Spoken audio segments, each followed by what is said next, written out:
Hi, and welcome back to the second pre-recorded webinar for ILM assessment customers using the ILM assessment portal. And this particular session looks at the feature called the tracker. It's all about filtering on the tracker, so you will have ultimately up to 3 years worth of data stored there before it's permanently archived. And using the filters, you can really learn how to call up the right information at the right time for you. So we'll be looking first of all at tracking items you've sent to ILM, and remember that this is just dummy data. You'll actually have access to live data relating to your centre.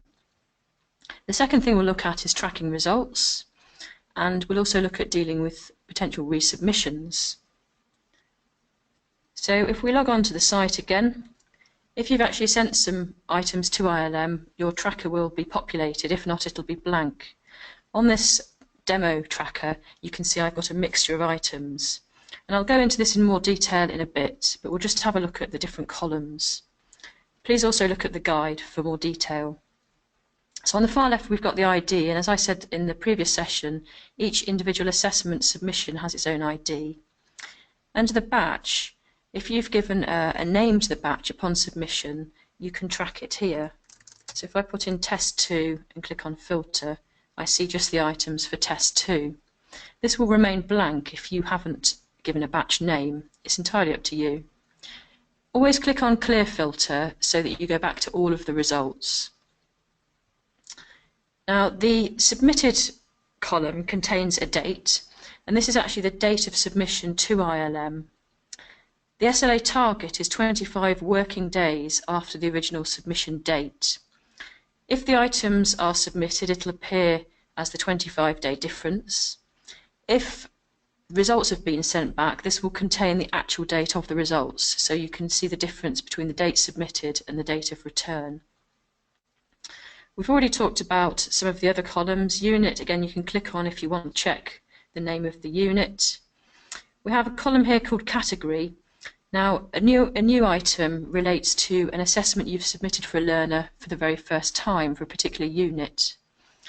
Please refer to the guide for more information on this, but essentially if you were to have a rejection and want to send an updated version for marking, that would flash up as updated. If you receive a referral mark and would like to pay for the work to be reassessed, then that submission would say reassessment. So we have new, updated and reassessment.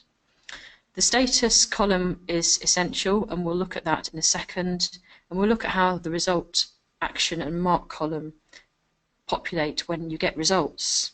Now again, I have a small laptop, so I've been shifting the columns over. Remember to click on Control R if you do that, so that you can reload everything centrally. So first of all, a simple search would be to select is equal to submitted items, and you can filter out anything that you've submitted. You get the countdown here. If you've recently submitted something and it's not showing up, check pending, but also click the reload of data button for the table. It may be something that just takes a second to update. Now you can view as many items per page as you want to, up to 1,000, but bear in mind that will make the system slower.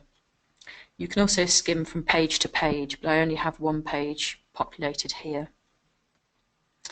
So I'll clear the filter. We'll just talk briefly about looking for a date in particular. So you can look for something that's after a particular date or before a particular date, or you might want to look for what I call a date sandwich.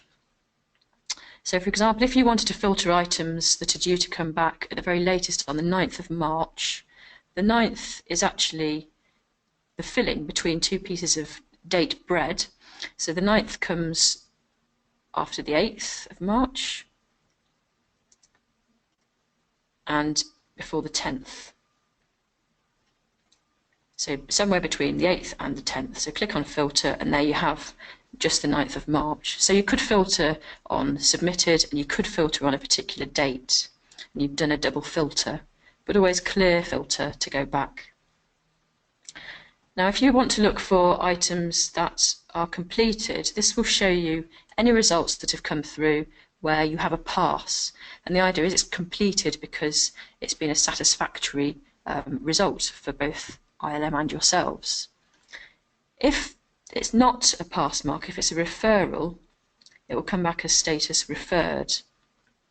Now you can look for both of these at the same time, so you could say look for anything that's equal to completed or is equal to referred. So remember to have the or in, because you're looking for one word or the other. You click on filter, you can see I've got some returns there.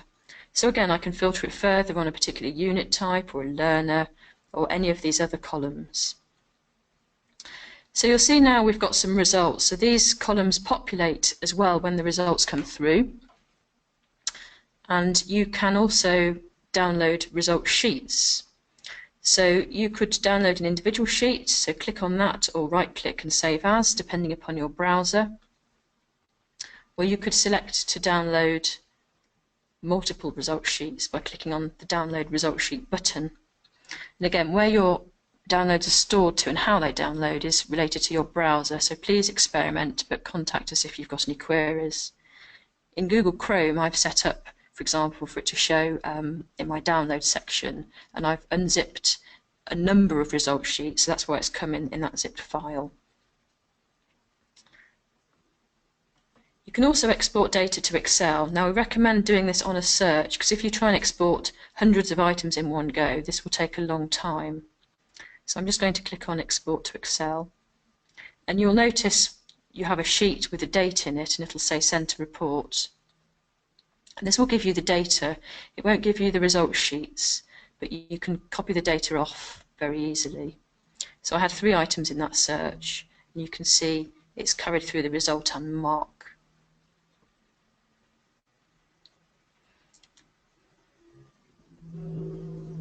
Okay, now we're just going to look at rejections as the next item. So regularly check for submitted. You might want to merge it with a date filter as well. Look for completed and referred, and also check regularly for rejected. If an item's rejected, it appears as red. Hover over and you'll have a note from ILM explaining the reason for the rejection. Now you'll notice this icon appears against items that are rejected or referred. This offers you an opportunity to resubmit, and it's the same for both rejected or referred. You can resubmit by going back into the unit assessment, or you can click on the resubmit button and select files. So I'm just going to select a mock collection of evidence, and it's just like uploading files previously. Select result sheet and click on upload. So I'm now in pending and I want to submit it. And I can submit it as a batch if I want to give it a name or just give it a quick submission. Okay, so it's been successful. So let's just look back at the tracker. Now this was for Olivia. I think we've just got one Olivia here, yes. So what you will notice is that your rejected line has now been duplicated in a sense, but is slightly different. So it's gathered another ID and it's gone from new to updated.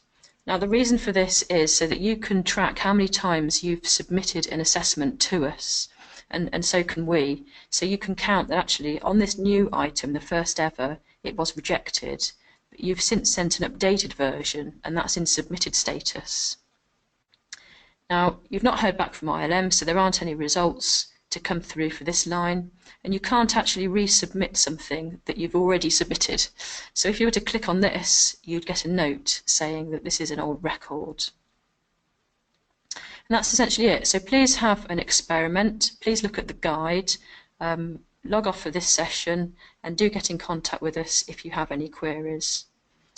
And the email address for portal inquiries is assessmentportal@ilm.com.